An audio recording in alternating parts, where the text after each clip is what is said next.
And welcome to our show. I'm Gary Martin Hayes. Whenever an insurance company fails to offer a fair settlement to an injured victim after a car wreck, then you essentially have three options. One, you can just drop your claim and walk away.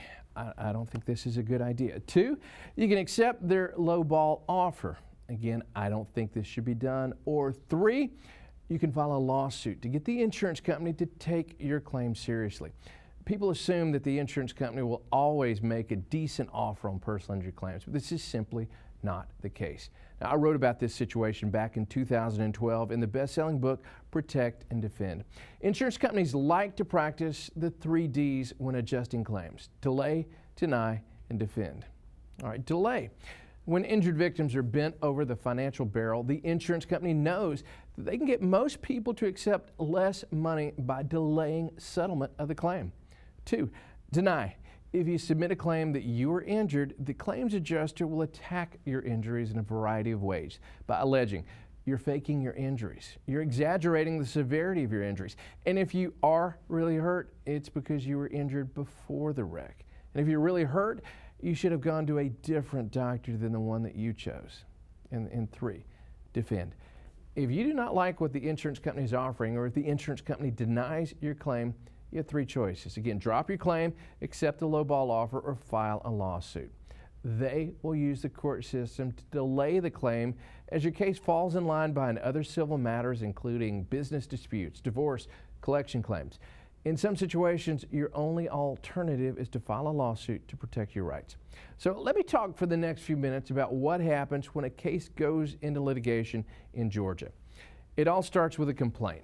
A personal injury lawsuit begins in Georgia with the filing of a complaint by the person who was injured, who's called the plaintiff, against the person who caused the wreck, the defendant.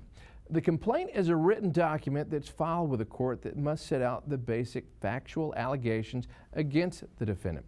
The lawsuit will typically be filed in the county where the defendant lives, and this is known as the venue for the lawsuit. All right, next, a summons is issued.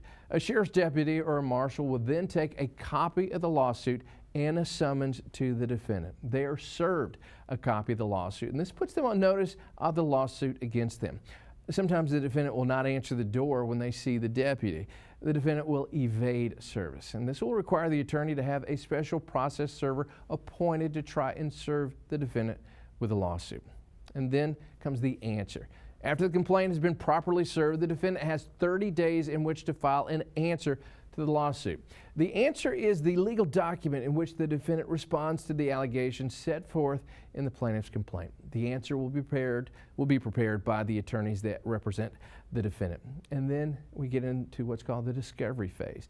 Once the answer is filed, Georgia law sets forth a 6-month discovery period. This essentially provides both sides with a 6-month window to learn about or discover all facts about the case. They can take depositions of the parties, of witnesses to the wreck, or from experts or treating physicians. And both parties can also send what are called interrogatories. These are written questions which must be answered under oath. A request for production of documents, and this is a written request for documents or materials, or they can send what are called requests to admit. These are a series of questions which the other party has to admit, deny, or tell the party that sends the questions that they can neither admit nor deny, as they don't know the answer to the question. And then you can ask to be put on a trial calendar. Once the 6-month discovery period is over, either party can then ask the court to stipulate the case to the next available trial calendar. Some courts automatically put the case on the calendar after the 6-month period is ended. But one thing about getting a case put on a trial calendar, we've all heard the constitutional guarantee for the right to a speedy trial. This only applies to someone charged with a crime. With personal injury claims, your case falls in line behind every other civil claim that's been filed in the state or the Superior Court.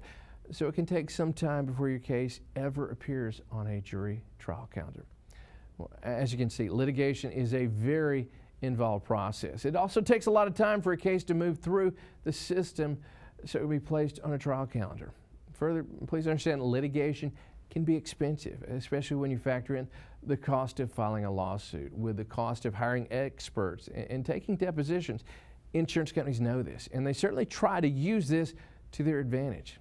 Well, I encourage you, don't let them wear you down. Now, I know this is a lot of information, a lot of legal information, It's real simple. If you have questions about your personal injury case, the easiest thing you can do is get answers. Just pick up the phone and give me a call right now to discuss your claim. The phone number is 1-800-WIN-WIN-1. Again, 1-800-WIN-WIN-1. The call is free. It is completely confidential, and there are no obligations whatsoever. Or you can visit my website, GaryMartinHayes.com.